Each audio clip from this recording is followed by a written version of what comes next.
বাংলা সাহিত্য থেকে কয়েকটি গুরুত্বপূর্ণ প্রশ্ন।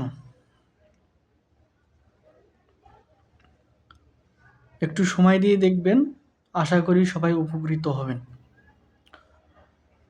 রবীন্দ্রনাথ ঠাকুরের পার্সোনাল সেক্রেটারি ছিলেন কে?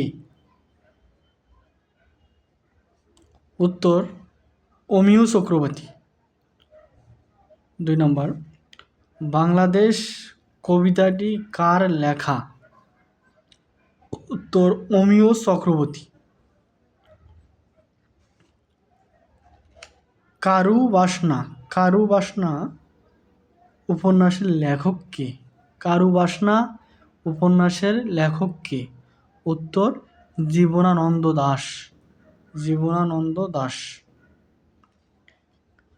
অন্ধ হলে কি প্রলয় বন্ধ থাকে? উক্তিটির স্রষ্টা কে?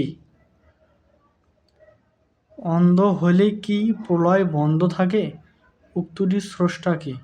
উত্তর, সুধীন্দ্রনাথ দত্ত।